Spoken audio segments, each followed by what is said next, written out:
السلام علیکم ورحمۃ اللہ وبرکاتہ۔ ایک سسٹر نے سوال کیا ہے کہ میرے رشتے کے لیے کوئی وظیفہ بتا دیں، رشتہ نہیں ہو رہا اور اگر آتا ہے تو گھر والے منع کر دیتے ہیں۔ تو یہ ویڈیو اس سسٹر کے لیے بھی ہے اور ان باقی لوگوں کے لیے بھی ہے جو رشتے کی وجہ سے پریشان ہیں۔ سب سے پہلی بات، میں نے ابھی ریسنٹلی جو ویڈیو اپلوڈ کی ہے اس میں نے بتایا ہے کہ نیک اور اچھے رشتے کے لیے وظیفہ بتایا ہے، اور اگر آپ رشتے کی وجہ سے پریشان ہیں تو اس کے لیے بھی اس میں وظیفہ بتایا گیا ہے۔ لیکن اس کے علاوہ میں آپ کو ایک اور دعا ایسی بتاؤں گی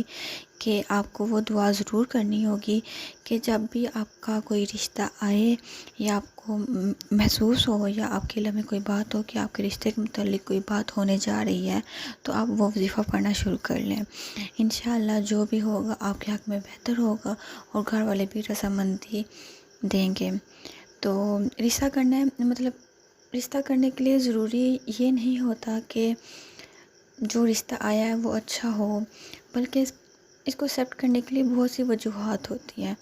اگر ہم مثال لیں تو ہمارے معاشرے میں ایسی بہت سی فیملیز ہیں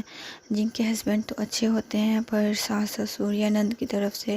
کچھ مشکلات ہو رہی ہوتی ہیں، اور اگر دیکھا جائے تو ساس سسر اور نند یہ بہت اچھے ہوتے ہیں، کوآپریٹیو ہوتے ہیں، پر جو ہسبینڈ ہے اس کی طرف سے بالکل بھی سپورٹ نہیں ہوتی، اس کی طرف سے سارا ٹینشن ہوتی ہے۔ تو کوئی بھی انسان مکمل نہیں ہے، اور اگر ہم چاہیں کہ ہمیں ہر چیز ایک پراپر طریقے سے ملے تو یہ تو ہماری سوچ ہے۔ ایسا ہوتا ہے، میں یہ بالکل بھی نہیں کہوں گی کہ ایسا بالکل بھی نہیں ہوتا، ایسا ہوتا ہے، نصیب کے ساتھ ہوتا ہے۔ تو میں ہر اس لڑکی سے جو غیر شادی شدہ ہے، جو بیچلر ہے، میں اسے یہی کہنا چاہوں گی کہ جب بھی وہ نماز پڑھے، دعا کرے تو اپنے لیے یہ دعا ضرور کرے کہ یا اللہ جو ہمارے حق میں بہتر ہے وہی کر، اور ہمارے نصیب بہتر فرما، کیونکہ یہ دعا ایک لڑکی کے لیے بہت زیادہ ضروری ہے۔ اس کی اہمیت اس وقت تو بالکل بھی نہیں جانتی جب اس کا رشتہ نہیں ہوا ہوتا، جب وہ غیر شادی شدہ ہوتی ہے، نارمل لائف، سنگل لائف گزار رہی ہوتی ہے، پر جب وہ اس کی شادی ہو جاتی ہے تو اس کے لیے یہ لفظ بہت زیادہ معنی رکھتے ہیں کہ یا اللہ میرے نصیب بہتر فرما۔ تو اس کے لیے میں نے ایک ویڈیو اپلوڈ کر دی ہے۔ اس کے ساتھ ساتھ میں آپ کو ایک اور وظیفہ جو میں اس ویڈیو میں آپ کو اس ٹائم ضرور نظر آ رہا ہوگا، تو آپ نے اس وظیفہ کا بھی اچھے طریقے سے پڑھنا ہے اس وظیفے کو، اور انشاءاللہ سب کچھ بہتر ہوگا،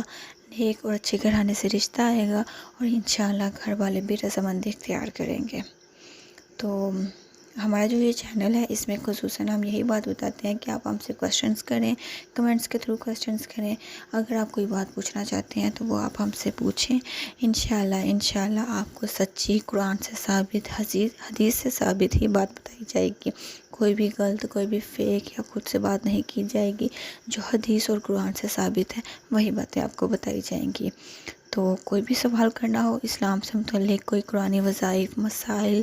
یا کسی قسم کی مشکلات کے لیے قرآن سے یا اسلامی طریقے سے حل، تو آپ ہم سے کمنٹ سیکشن میں ضرور پوچھیں، انشاءاللہ ہم آپ کی ضرور مدد کریں گے۔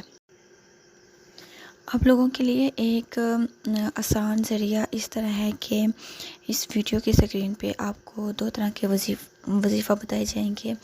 ایک وظیفہ اس لیے ہے کہ مشکلات کو دور کیا جائے، معاملات میں آسانی پیدا کی جائے، اللہ تعالیٰ سے بہتر کی امید کی جائے، اور یعنی مینس کہ ہر قسم کے مشکل معاملات کو آسان کرنے کے لیے ایک وظیفہ ہے۔ اور یہ آپ تبھی کریں کہ جب آپ کو کوئی رشتہ آ جائے، آپ چاہتے ہیں کہ ہمارا رشتہ ہو جائے یا ہماری یہ بات پوری ہو جائے، یا جو بھی کام ہے، جو ہے، شادی ہے، رشتہ ہے، کچھ بھی ہے، تو اس رکاوٹ کو دور کرنا ہے، اس معاملات میں آسانی پیدا کرنی ہے، تو آپ یہ وظیفہ ضرور کریں۔ اور جو دوسرا وظیفہ ہے وہ وظیفہ آپ اچھے رشتے کے لیے، نیک رشتے کے لیے اور رشتے میں آسانی کے لیے